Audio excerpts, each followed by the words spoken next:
الحمد لله رب العالمين والصلاة والسلام على سيد الأنبياء والمرسلين. باب الصلاة من الإيمان وقول الله عز وجل وما كان الله ليضيع إيمانكم يعني صلاتكم عند البيت. وبه قال حدثنا عمرو بن خالد قال حدثنا زهير قال حدثنا أبو إسحاق عن البراء أن النبي صلى الله عليه وسلم كان أول ما قدم المدينة نزل على أجداده أو قال أخواله من الأنصار وإنه صلى قبل بيت المقدس 16 شهرا أو 17 شهرا وكان يعجبه أن تكون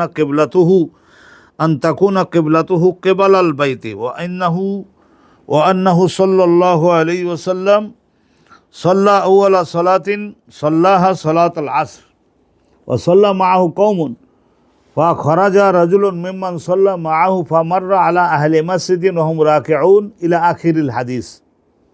দীর্ঘ আলোচনা সম্মানিত দর্শক মণ্ডলী, আমরা এই আজকের অনুষ্ঠানে আপনাদের সম্মুখে হযরত ইমামে বুখারী রাহমাতুল্লাহি আলাইহি এই বিষয়টা আলোচনা করছেন যে 24 ঘন্টা সময়ের মধ্যে 5 ওয়াক্ত সলাত কায়েম করা, এইটাও পরিপূর্ণ ইমান বৃক্ষের গুরুত্বপূর্ণ একটি শাখা। সলাত ও ইমাদুদ্দিন, আল্লাহ নবী বলেছেন ইসলামের অন্যতম একটি স্তম্ভ হলো সলাত কায়েম করতে হবে।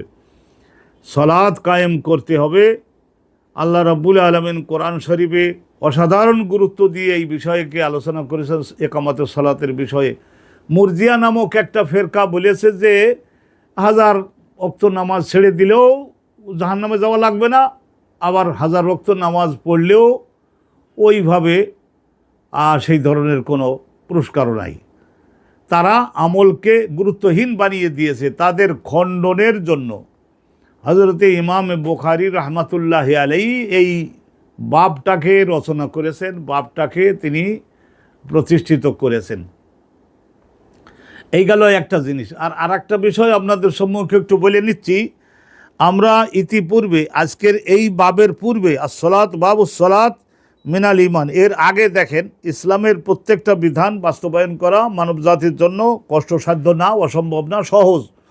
এই যে একটা, তার আগে আপনারা দেখেছেন যে তারাবি নামাজ, রমজান মাসের তারাবি নামাজ আদায় করা, এটার আলোচনা গেছে। অনুরূপভাবে রমজান মাসের দিনের বেলা ফরজ রোজা বাস্তবায়ন, এই একটা আলোচনা গেছে। আর একটা আলোচনা গেছিল যে প্রয়োজনীয় পরিস্থিতিতে জেহাদে অংশগ্রহণ করা, এটার উপরেও একটা আলোচনা গেল। অনুরূপ তার আগে একটা আলোচনা গেছিল, আমরা শুনেছি কিয়ামুল লাইলাতুল কদর, এই লাইলাতুল কদরের এই রাতে দণ্ডায়মান হয়ে কিছু নফল ইবাদত করা, সেটাও ইমান বৃক্ষের একটা পরিপূরক শাখা। এগুলি যেমন ওই ধারাবাহিকতায় আবার হযরত ইমাম বুখারী রাহমাতুল্লাহ ওই ধারাবাহিকতায় আবার ফিরে এসেছেন। মানে ইমান বৃক্ষের শাখাগুলি 79খানা শাখা প্রশাখা বিশিষ্ট একটা বৃক্ষের সঙ্গে তো রাসূলুল্লাহ তুলনা করেছিলেন। বেদউন সাবউনা, বেদউন মানে 9 আর সাবউনা মানে 70টা, 70 আর 9 79খানা শাখা প্রশাখা। তো এখানে কিতাবুল ইমানের মধ্যে হযরত ইমাম বুখারী রাহমাতুল্লাহি আলাইহি তিনি ওই শাখাগুলির আলোচনা তো করছেন। আমরা ইতিপূর্বে দেখলাম জেহাদে যোগদান করা, সেটাও ইমান বৃক্ষের শাখা। অনুরূপভাবে তারাবি নামাজ পড়ে কোরআন শরীফ শোনা, যে কোরআন রমজানে নাজিল হয়েছে, সেটাও ইমান বৃক্ষের শাখা। দিনের বেলায় রোজা রাখা ফরজ, এটাও ইমান বৃক্ষের শাখা। লাইলাতুল কদরে দাঁড়ানো ইমান বৃক্ষের শাখা। অনুরূপভাবে এইগুলি যেমন নাকি ইমতিসালিয়াত, বাস্তবায়নযোগ্য বিষয়গুলি যেমন মহা গুরুত্বপূর্ণ, অনুরূপভাবে মানহিয়াত, নিষিদ্ধ বিষয়গুলির থেকে দূরত্বে থাকা, বর্জন করা, সেগুলো ইমানের পরিপূর্ণতার জন্য প্রিকন্ডিশন। এটাও আলোচনা আমরা ওখানে আলামাতুল মুনাফিকের মধ্যে ওখানে 4টা বিষয়ের আলোচনা আমরা শুনে আসছি।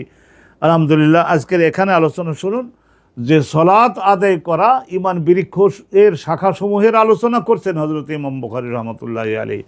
তো তার মধ্যে আসসালাতু মিনাল ইমান, ইমান পরিপূর্ণ ইমানের মহাগুরুত্বপূর্ণ একটি শাখা হলো কি আসসালাত। এই 24 ঘন্টার মধ্যে ফজর, জোহর, আসর, মাগরিব, ইশা 5 ওয়াক্ত সালাত আমাদেরকে আদায় করতে হবে। বালেগ প্রত্যেকটা পুরুষ মহিলা আলহামদুলিল্লাহ সকলের উপরে ফরজ। আর আমাদের যাদের হয়তো মা বোনদের মধ্যে যদি মাসিক অসুস্থতা অপবিত্রতা থাকে, তাহলে তখন তাদেরকে এটা ক্ষমা আল্লাহ করেছেন, তো তাহলে সেটা তো তারা ক্ষমা পাবে। তো দেখুন, সলাত আদায় করা এটা কি পরিমাণে গুরুত্বপূর্ণ। এই বিষয়টা মুরজিয়ার হ্রদে আল্লাহ পাক রব্বুল আলমিনের কোরআন থেকে হজরতে ইমাম বুখারী রহমতুল্লাহ আলী একখানা এমন দলিল এনে ফেলেছেন মুরজিয়া নামক এই ফেরকার বিরুদ্ধে। ওয়াকৌলুল্লাহ, আল্লাহ পাক রব্বুল আলমিন স্বয়ং কোরআন শরীফে ইমান শব্দটা বলেছেন, কিন্তু বুঝিয়েছেন সলাৎকে। তাহলে বোঝা গেল যে ইমান পরিপূর্ণ হওয়ার জন্য সলাতের কি পরিমাণে গুরুত্ব, কি পরিমাণে আহমিয়াত, সেটা আমাদের এখান থেকে বুঝে নিতে হবে। আল্লাহ পাক রব্বুল আলমিন বলছেন যে ওমা কান আল্লাহু লিইউদিআ ঈমানাকুম, আল্লাহ রব্বুল আলমিন এই ধরনের অবিবেচক নন। আল্লাহ রব্বুল আলমিন এই ধরনের অবিবেচক নন যে তোমাদের ইমানটাকে আল্লাহ রব্বুল আলমিন পুরস্কারবিহীন ঘোষণা করবেন, তোমাদের ইমানটাকে অকেজো করে দিবেন, বাতিল করে দিবেন। আল্লাহ রব্বুল আলমিন এমন না। সমস্ত তফসির কারক, এই বাইজবি বলেন, কাশাব বলেন, ইবনে কাসির বলেন, সফত তাফসির বলেন, জালালাইন বলেন, আহকামুল কোরআন লিল জাসাস ওয়াল এই কাশাব যেটাই বলেন না কেন, প্রত্যেকটা তফসিরের মধ্যে এইটার আয়াত এর অর্থ করেছে লিইউদিআ ঈমানাকুম। ঈমানাকুম বলা হয়েছে শব্দটা ঈমান, কিন্তু বোঝানো হয়েছে সলাৎ। তাহলে সলাৎ ঈমানের সঙ্গে কি পরিমাণে গভীরভাবে সংযুক্ত। আল্লাহ পাক রব্বুল আলমিন বলছেন যে তোমাদের সলাৎটাকে আমি আল্লাহ রব্বুল আলমিন বিনষ্ট করে দিব না, পুরস্কারবিহীন করে দিব না। এইটা সামনের হাদিসটা শুনলেই আল্লাহ এই বক্তব্য কখন বললেন আপনারা স্পষ্টভাবে বুঝতে পারবেন। তো চলুন সামনে যাই।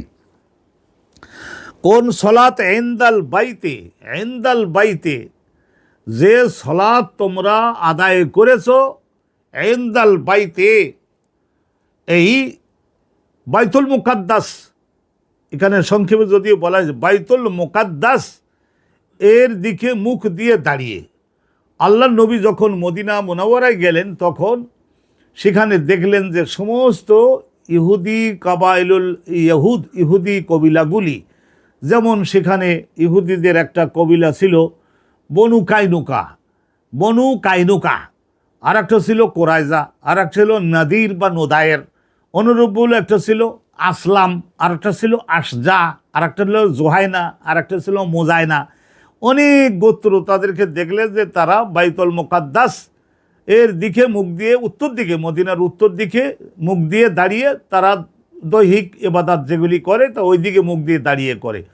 তো আল্লাহ নবী মদিনাতে গিয়ে 16.5 মাস, 16 মাস বা 17 মাস, 16 মাস বা 17 মাস, তার মানে আসলে ছিল 16.5 মাস। তো ওই সাড়েটাকে যারা বাদ দিয়েছেন তারা বলছে 16, আর যারা ওই সাড়েটাকে এক ধরছেন তারা বলছে 17।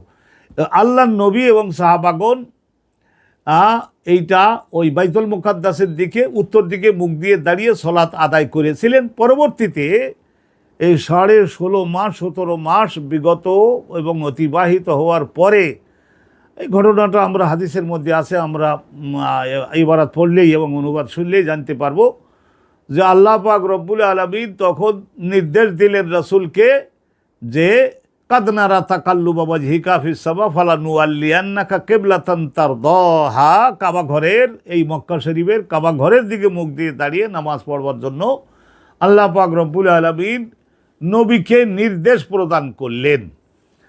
তো চলুন হাদিসটা শুনি, আমরা স্পষ্ট হয়ে যাব ওখান থেকেই। বাবুন as-salatu মিনাল ঈমান ওয়া কওলুল্লাহি as-salatu বাবুন, হাজা বাবুন মুবতাদা খবর, as-salatu এটা যদি as-salatu পড়ি তাহলে ওয়া কওলুল্লাহি পড়ব, এখানে মাতুব আলাই মাতুব। আর যদি বাবু সলাতে মিনাল ঈমানে ওয়া কওলিল্লাহি এইটা পড়া যায়। যারা একটু আমাদের মাদ্রাসার দাওরা মাদ্রাসার ছাত্র ছাত্রী বা এদের কামিল মাদ্রাসার কামিলের ছাত্রছাত্রী যারা ধরে নিচ্ছেন এগুলিও মনোযোগ দিবেন। আর এইসব ট্রিপলিং বিষয়গুলি সবসময়ের জন্য তো আলোচনা করা যায় না, 2-1 বার আলোচনা করলে সেটা আপনাদের ধরে নিতে হবে। ওমা খান আল্লাহু লিইউদিয়া ঈমানাকুম। আর এই বাব রচনার মাধ্যমে কাররামিয়াকে আল্লাহর পক্ষ থেকে, রসুলের পক্ষ থেকে হযরত ইমাম বুখারী খণ্ডন করে দিচ্ছেন, যেহেতু সালাতটা এড়িয়ে চলবার, বর্জন করবার কোনো সুযোগই নাই। যারা ইচ্ছাপূর্বক নানা ব্যাখ্যা দিয়ে সালাত বর্জন করবে কাফের হয়ে যাবে, তারা কাফের। ফামান তারাকা সালাত ফাকাদ কাফারা। তো শুনুন, আমরা হাদিসটা এখন পড়ি। অবি কল হাদাসনা আমর ইবনে খালিদ, ইমাম বুখারী রহমাতুল্লাহি আলাইহি এবং ওনার সঙ্গে আরও যখন 20-50 জন মুহাদ্দিস বিভিন্ন দেশ থেকে এসে, আগেকার জমানায় এমন একটা সিস্টেম ছিল যে মুহাদ্দিসের বাড়িতে তারা মাদ্রাসা করতেন, আর বিভিন্ন দেশ থেকে যারা হাদিস শুনবার জন্য আগ্রহী সবাই সেখানে চলে আসতেন। আর বলা হতো যে সোমবার, মঙ্গলবার, বুধবার এই 3 দিন দার্স হবে। তখন বাকি সকলে গোছগাছ করে নিতেন। খাতা কলম সেই জমানায় এই যে বেশিরভাগ পেপিরাস নামক এক প্রকারের এই মিশরের দিকে পাওয়া যায় গাছের ছাল, ওইটা কাগজ হিসেবে ব্যবহৃত হতো। আর চামড়া, এই যে দাবাগাত করা চামড়া, ওগুলো ঘষি সুন্দর করে নিলে ওর উপরে অমোচনীয় কালি দিয়ে সুন্দর করে লিখে রাখা যেত। অনুরূপভাবে শক্ত হাড়, এইগুলি হাড় দ্বারা, লোহার ছুরি দ্বারা, দাও বটি দ্বারা এগুলি সমতগুলো করে পাতলা মতো করে নেওয়া যেত এবং অমোচনীয় কালি দ্বারা তার উপরে লিখতেন। এইভাবে সেই জমানায় তো আর এই ধরনের আধুনিক কাগজপত্র তো আর ছিল না। অনুরূপভাবে গাছের পাতা, ওই বৃক্ষের ছাল আর গাছের পাতা, আমরা যেমন ছোটোবেলায় আমরা তাল পাতার উপরে লিখেছি, সুন্দর আলহামদুলিল্লাহ উস্তাদগণ শিখিয়েছেন, কত সুন্দরভাবে আমাদের আলহামদুলিল্লাহ বুঝিয়ে দিতেন। তো মনোযোগ দিবেন। তাহলে সনদটা শুনুন। ইমাম বুখারী রহমতুল্লাহর সঙ্গে যদি আরও অনেক ছাত্র একসঙ্গে বসে উস্তাদ বলছেন আর সকলে লিখে নিতেন। তো ইমাম বুখারী রহমতুল্লাহ উনি নিজে বেশিরভাগ লিখে নিতেন না, কিন্তু মাঝে মধ্যে আবার লিখে নিতেনও। অবি কল হাদাসনা আমর ইবনে খালিদিন কল হাদাসনা জোহায়ের। এই জোহায়ের সম্পর্কে একটা কথা বলবো, মনোযোগ দিবেন। হাদাসনা জোহায়েরুন কল হাদাসনা আবু ইসহাক আনিল বারা। এই বারা ইনি সাহাবি। আনিল বারা ইবনে আযিব আন্না নবী সাল্লাল্লাহু আলাইহি ওয়াসাল্লাম কানা আউয়ালা মা কাদিমা আল মদিনাতা। হযরত বারা বিন আযিব বলেন, নিশ্চয় নবী করিম সাল্লাল্লাহু আলাইহি ওয়াসাল্লাম কানা আউয়ালা মা কাদিমা আল মদিনাতা, মদিনাতে প্রথম যখন আসলেন তখন এসে কোন জায়গায় উঠছিলেন? মদিনার লোকদের সঙ্গে রাসূলুল্লাহ চুক্তি হয়েছিল না, বসবাসের বাড়ি দিব। রাসূলুল্লাহ বলেন, আমি তো শুধু না, আমার তো ডালপালা আছে। বলে যে আপনার সঙ্গে যারা যারা আসবে সবাইকেই দিব, বসবাসের বাড়ি দিব। কাঠের তৈরি দোতলা বাড়ি থাকতো, একতলা দিয়ে দেবো, প্রয়োজনে উপরের তলা দিয়ে দিব, একটু আরামের সঙ্গে থাকুক, ভালো বাতাস পাবে, সূর্যের রোজ আগেই পাবে। আমরা নিচের তলায় থাকবো, বসবাসের বাড়ি দিব, চাষের জমি দিব, অনুরূপভাবে ব্যবসার পুঁজি লাগলে পুঁজি দিব, যান প্রাণের নিরাপত্তা দিব। আমাদের ছেলে মেয়ে স্ত্রী পরিজন বাপ মার উপরে শত্রু আক্রমণ করলে যেমন গুরুত্ব দিয়ে প্রতিরোধ করি, আপনারও আপনার সাহাবাগণের উপরে আমাদের মদিনার সীমানার মধ্যে যদি কোনো শত্রু এসে আক্রমণ করে, জোটবদ্ধ হয়ে সেই শত্রুদেরকে দাবড়াবো, প্রতিরোধ করব, নিরাপত্তা দিব। এই সমস্ত চুক্তি হয়েছিল না, ওই যে আপনার মিনার মাঠে ওই জায়গায় চুক্তি হয়েছিল। তো নবী করিম সাল্লাল্লাহু আলাইহি সাল্লাম এবং সাহাবাগণ ক্রমান্বয়ে গেলেন। রাসূলুল্লাহ আগে মক্কায় থাকলেন আর সাহাবাগণকে বললেন যে তোমরা সকলে আস্তে আস্তে কেটে পড়ো, এই দেশে আর থাকবার কোনো সুযোগ নাই, আল্লাহর হুকুম হয়েছে, আল্লাহ অনুমতি দিয়েছেন, তোমরা সকলে মদিনায় যাও, তোমাদের ভাইয়েরা সেখানে আসেন, সকল ব্যবস্থা হয়েছে।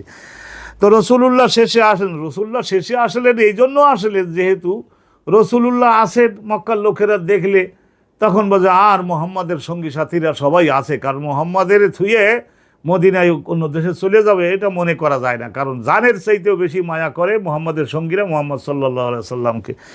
তো রাসূলুল্লাহ সর্বশেষে হযরত আবু বকর সিদ্দিককে নিয়ে তো গেলেন। নাজালা আলা আজদাদিহি, নবী করিম সাল্লাল্লাহু আলাইহি ওয়াসাল্লাম উনি যখন কি করলেন, মদিনাতে গেলেন। মদিনাতে গিয়ে তো ওনার নানার শ্বশুর বাড়ি ছিল, ওনার দাদার বাপের শ্বশুর বাড়ি, তার মানে হযরতে আব্দুল মোতালেবের মায়ের বাড়ি, খাজা আব্দুল মোতালেবের মায়ের বাপের বাড়ি এই মদিনাতে ছিল। তার সবাই আত্মীয় না, তা দাদার শালা সম্বন্ধী তারাও তো আলহামদুলিল্লাহ ওই ধরনের দাদাই তো হবে।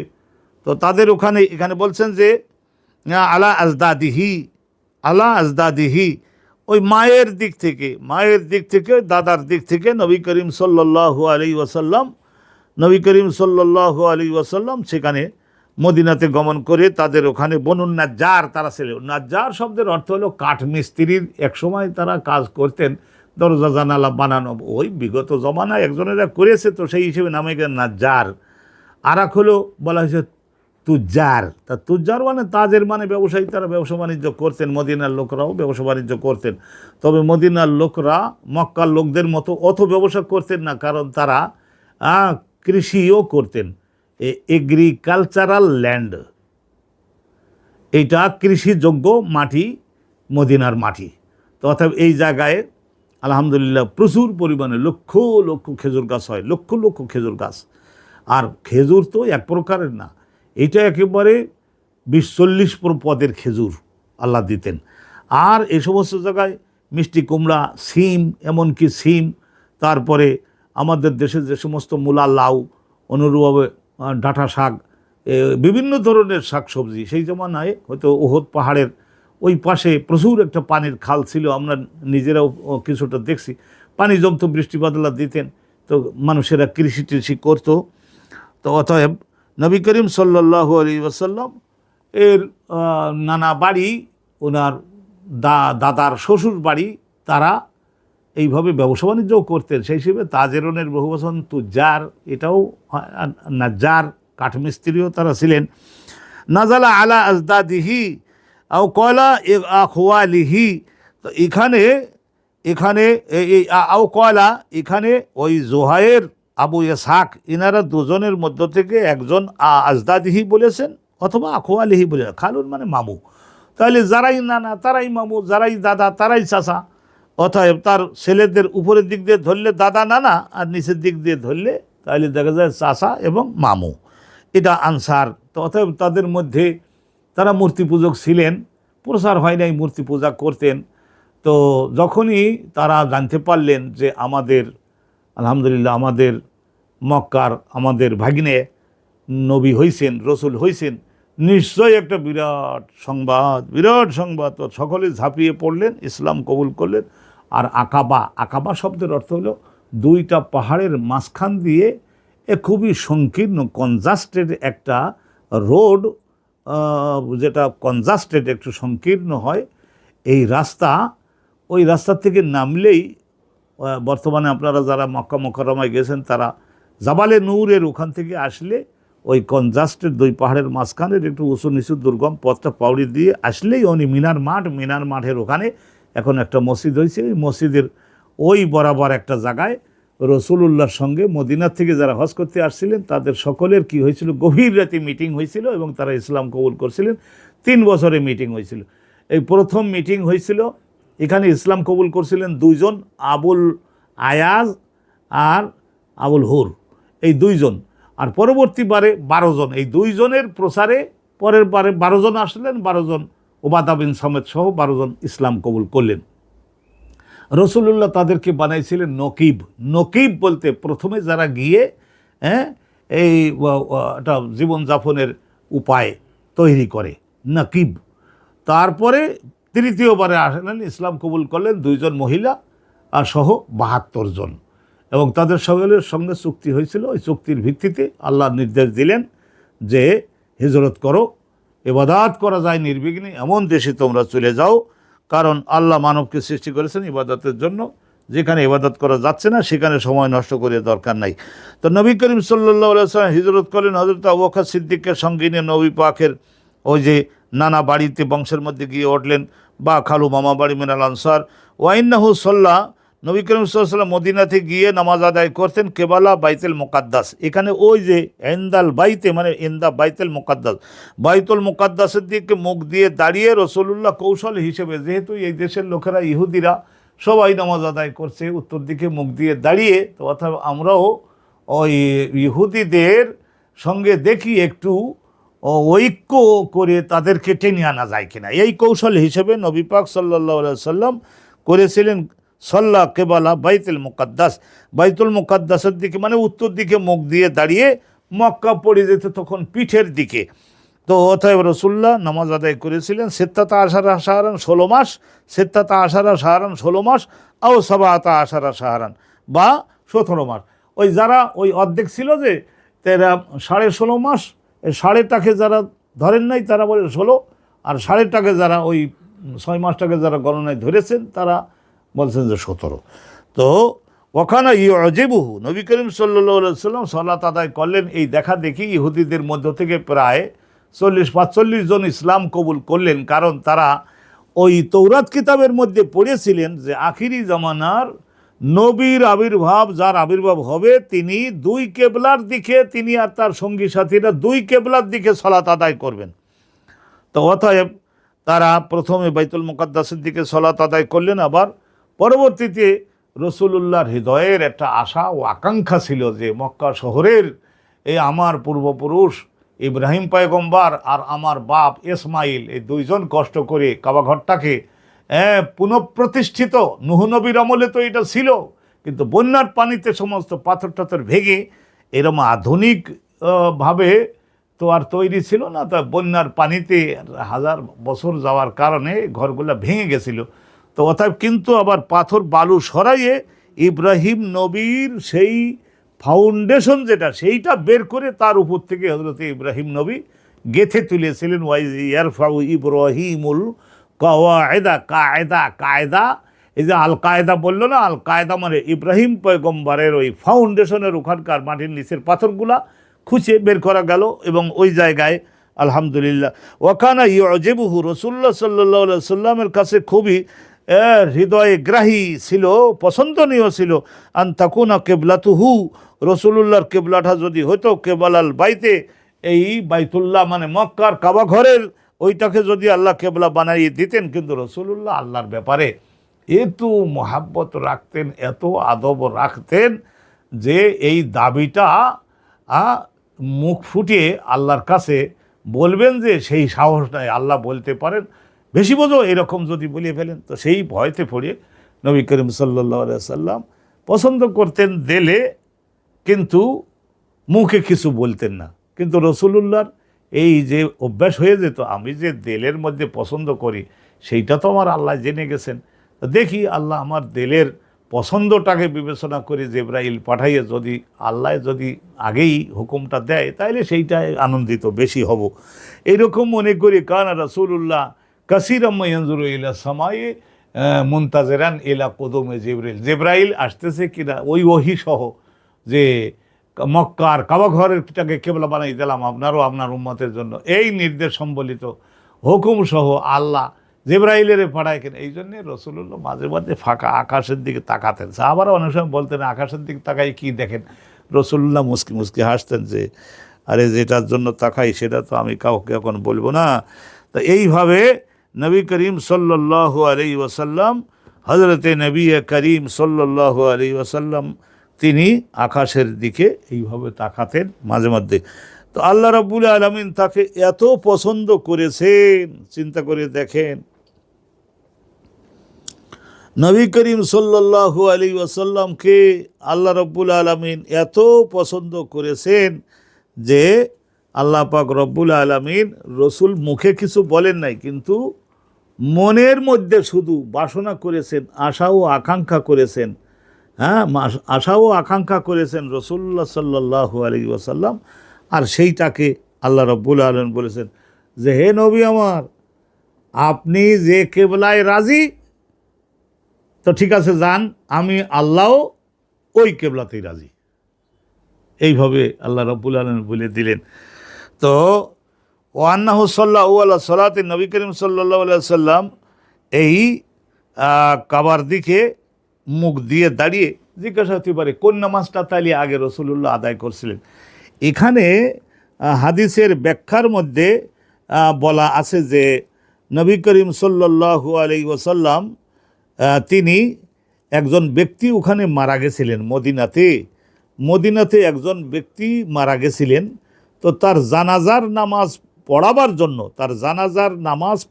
জন্য হযরতে নবী করিম সাল্লাল্লাহু আলাইহি ওয়াসাল্লাম জানাজার নামাজ পড়াবার জন্য ওই বনু সালেমা নামক ওই গোত্রের ওই এলাকায় নবী করিম সাল্লাল্লাহু আলাইহি ওয়াসাল্লাম এই যে তাহলে আন্না আউয়ালা সলাতিন সাল্লাহা ফি বনি সালেমা, বনু সালেমা গোত্রের ওখানে একজন লোক মারা গেছিলেন, তো তার জানাজার নামাজ পড়াবার জন্য নবী করিম সাল্লাল্লাহু আলাইহি ওয়াসাল্লাম ওখানে গেছিলেন। লাম্মা মাতা বেশের ইবনুল বারা, এই যে বেশের ইবনুল বারা নামক একজন ব্যক্তি মারা গেছিলেন, তো তার জানাজার নামাজ পড়াবার জন্য রসুলুল্লাহ ওখানে গিয়েছিলেন। তো এখানে একটা কথা এসেছে যে রসুলুল্লাহ আসরের নামাজটা পড়েছিলেন ওই মসজিদে, এইটাই একটা বর্ণনা। কিন্তু আসলে আমরা যারা মদিনাতে হজের পরে বা আগে জিয়ারাতে গেছি, সেখানে আমরা কেবলাতাইন বলি একটা মসজিদ আছে, মসজিদুল কেবলাতাইন। তার মানে ওই মসজিদে মুসল্লিগণ দুই কেবলার দিকে সর্বশেষ ওয়াক্ত নামাজ ওখানে পড়েছিলেন। ওই মসজিদুল কেবলাতাইনে আমার নামাজ পড়তে গিয়ে ওখানে এইভাবে উত্তর দিকে সেখানে পরিষ্কার করে লেখা আছে আউয়ালু সলাতিন সাল্লা হা রাসূলুল্লাহ সাল্লাল্লাহু আলাইহি ওয়াসাল্লাম ফি হাযাল মসজিদে, এই মসজিদে রাসূলুল্লাহ পড়িয়েছিলেন সলাতা জোহরের নামাজ হুজুর পড়েছিলেন বনু সালেমার ওই যে লোকটা আর জানাজা পড়বার জন্য নবী করিম সাল্লাল্লাহু আলাইহি ওয়াসাল্লাম গেছিলেন। এখানে পরিষ্কারভাবে বলা আছে ওয়া আন্নাহু সাল্লা আউয়ালু সালাতিন, এই যে একদল বলেছেন এটা আসরের নামাজ, অনেকে বলেছেন ফজরের নামাজ, অনেকে বলেছেন এরকম। তা যারা যখন জানছেন সেইটাই বলছেন, কিন্তু আসলে জোহরের নামাজটা রাসূলুল্লাহ সাল্লাল্লাহু আলাইহি ওয়াসাল্লাম হযরতে ইবনে সাদ হুওয়ালাতিল কিবলাতু ফি সলাতে জোহর, তাহওয়িলে কিবলা চেঞ্জ করার এটা সলাতে জোহরে হয়েছিল। আর এই সমস্ত বড় বড় ঘটনাগুলি আল্লাহ ওই সময়ই করেন যাতে করে ব্যাপক প্রসার হয়ে যেতে পারে।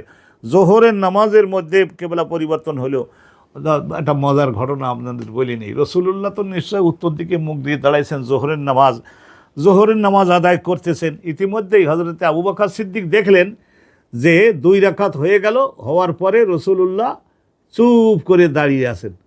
তারপরে তা আবু বকর সিদ্দিক সাহাবাগণ বুঝে গেলেন নিশ্চয়ই আয়াত নাজিল হচ্ছে। তো নামাজের মধ্যে কিন্তু আয়াত নাজিল হওয়া শুরু হলো।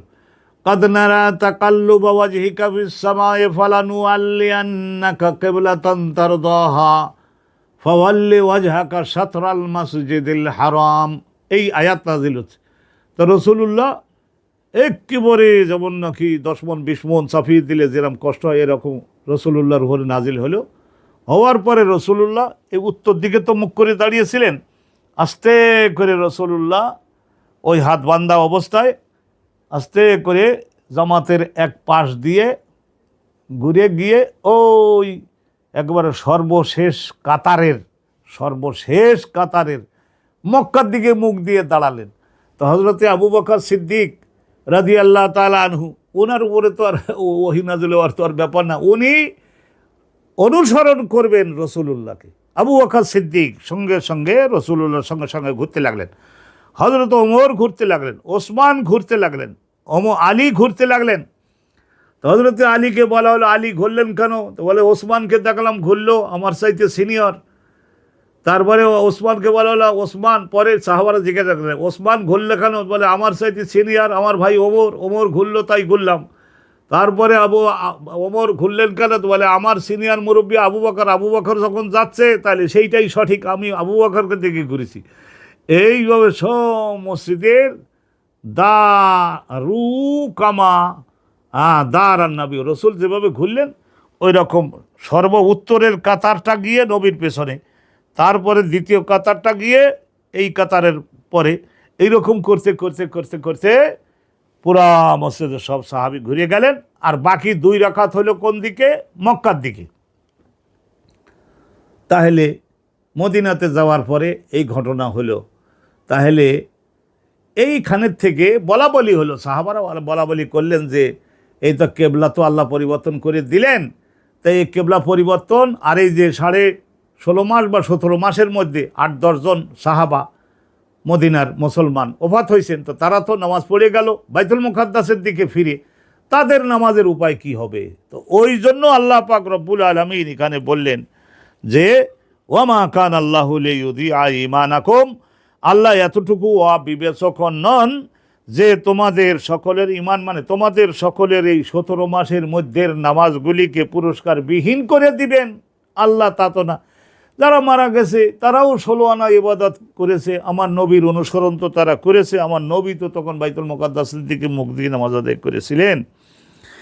তাহলে এখানে ওয়ান্নাহু সাল্লাল্লাহু আলাইহি সাল্লাতান সাল্লাহ সালাতুল আসর, এখানে হজরতে বারা বিন আযিব থেকে বর্ণিত এই এই যে হাদিস আমরা দেখলাম, আলহামদুলিল্লাহ এখান থেকে আমরা জানতে পারলাম যে আসরের নামাজ। কিন্তু আসলে দেখুন, এই যে ইন্না আউয়ালা সালাতিন সাল্লাহা ফি বানি সালেমাতা লাম্মা মাতা বেশর ইবনুল বারা, এইটা কে বর্ণনা করলেন? বেশের ইবনে বারা ইবনে মারুর জোহরের নামাজ, আসলে জোহরের নামাজ। আর ইনারা যে মারুর যেটা বর্ণনা করছেন, এটা হলে উনি জানছেন, সেই হিসেবে বলেছেন। এটা পরে আর এক ওয়াক্তের নামাজের কথা বলছেন, অন্য আর একটা মসজিদের নামাজের কথা। সাল্লাল্লাহু আলাইহি সাল্লাহ সালাতুল আসর ও সাল্লা মাহু কওমুন, আর নবী পাকের সঙ্গে নামাজ আদায় করে তো বিভিন্ন মুসল্লিরা বিভিন্ন দিকে চলে যাচ্ছেন।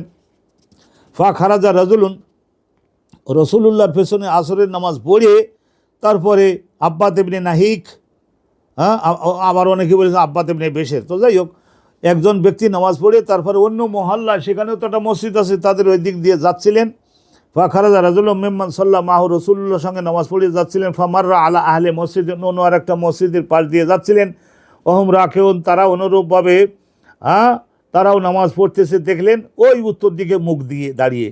ফকলা, তখন মসজিদের বাইরে দাঁড়াই উনি বলতে লাগলেন, ও মুসল্লি ভাইরা, আশহাদু, আল্লাহর নামে সাক্ষী দিয়ে বলতেছি, কসম করে বলতেছি, লাকাদ সাল্লাইতু মা রাসূলিল্লাহ, আমি এই আগের ওয়াক্তে নামাজ পড়ে আসছি রসুলুল্লাহর পেছনে। কেবলা পরিবর্তন হয়েছে, মক্কা শরীফের কাবা ঘরের দিকে মুখ দিয়ে নামাজ পড়বার আইন নতুন নাজিল হয়েছে, আপনারা তো জানতে পারেন নাই, সেই জন্য আপনারা উত্তর দিকে বাইতুল মুকাদ্দাসের দিকে মুখ দিয়ে নামাজ পড়তেছেন। অনেক ধন্যবাদ, আপনারা পড়লেন। কিন্তু এখন তো আমি আপনাদের জানিয়ে দিলাম, আপনারা এখন হে ইমাম সাহেব, মুসল্লি সাহেব, আপনারা সকলে ঘুরে যাওয়ার চেষ্টা করুন কাবা ঘরের দিকে। জানতে পারবার আগে সেটা মকবুল হবে, গ্রহণযোগ্য হবে। আর এখন তো আমি জানাই দিলাম, আপনারা এখন ঘুরে যান। তার সঙ্গে সঙ্গে ওই মসজিদের ইমাম মুসল্লিদেরকে নিয়ে ঠিক ওইভাবে ঘুরে মক্কার দিকে মুখ দিয়ে দাঁড়াই তাদের অবশিষ্ট যে কয় রাকাত বাকি ছিল সেই নামাজটা আদায় করলেন। এখান থেকেও আমরা জানতে পারি, দেখেন, একজন মাত্র সাহাবা যদি একটা হুকুম দেন, তাহলে সেটা খবরে ওয়াহেদ বলি, খবরে ওয়াহেদ, সেটা অনুপাতে আমল করা যে কি পরিমাণে জরুরি, সেইটা এখানে আপনারা এই যে আব্বাদ ইবনে নাহিকের একজনের খবরে সমস্ত মসজিদের মুসল্লিরা আমল করলেন। কেবল মক্কাতে ঘুরে গেলেন, ফাদারু কামাহুম, যেভাবে তারা ছিলেন ওইভাবে তারা সকলে ঘুরে কাবা ঘরের দিকে ফিরে গেলেন। কেবল আল বাইতে, মক্কার দিকে। ওয়াকানাতিল ইয়াহুদ, আর ইহুদি সম্প্রদায়ের লোকরা তারা সকলে, ওয়াকানাতিল ইহুদি সম্প্রদায় মদিনাতে, ওই যে আগে বলেছি আপনাদের, এই যে বনু কাইনুকা, বনু কুরাইজা, বনু নাজির, এই যে সমস্ত গোত্রের লোকেরা, কাদ আজাবাহুম, তারা খুব আনন্দিত হয়েছিল যে মদিনাতে নতুন নবী আগমন করে, যদিও আমাদের বংশে আসে নাই, যদিও মক্কার মূর্তি পূজকদের বংশে তার আবির্ভাব হয়েছে, কিন্তু আমাদের কেবলাটাকে তিনি মেনে নিয়েছেন। দেখা যাক আরও আমাদের ধর্মের আরও কোনো বিধান টিধান তিনি মেনে নেন কিনা। কাদ আজাবাহুম, তাদের খুবই তারা আনন্দিত হতো যে যাই হোক, আলহামদুলিল্লাহ, আমরা একই কেবলার দিকে মিলে নামাজ পড়তে, মুসলমানরা আর ইহুদিরা।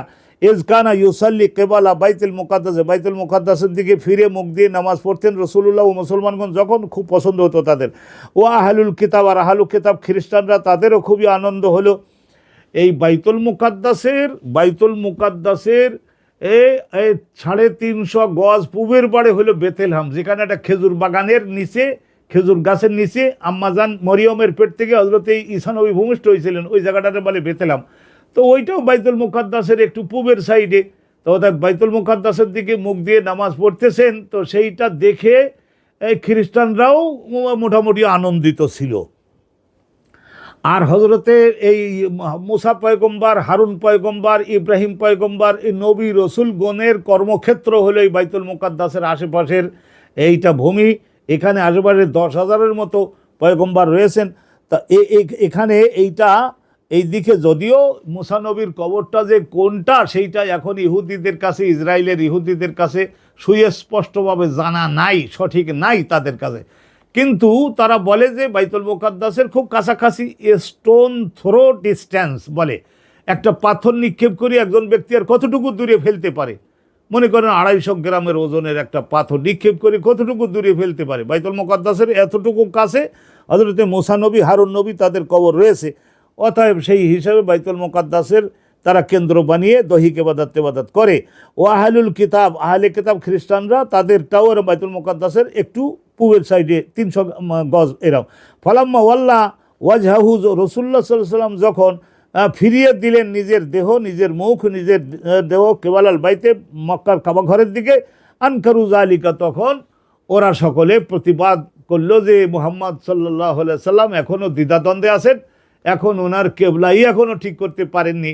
সেই মূর্তি পূজা, মূর্তি ভরাট করা যে কাবা ঘরের মধ্যে, সেই মূর্তিগুলির কেন্দ্রও সেই দিকে আবার ঘুরে গেছে। তো এখন শেষ পর্যন্ত একটু ওয়েট করে দেখো মূর্তি পূজার জীবনের দিকে আবার ফিরে যায় কিনা, একটু ওয়েট করো, দেখো এখনই মোহাম্মদের দিনে ঢুকো না। কেবলাল বাইতে আনকারু যালিকা, তারা তো প্রতিবাদ করলো।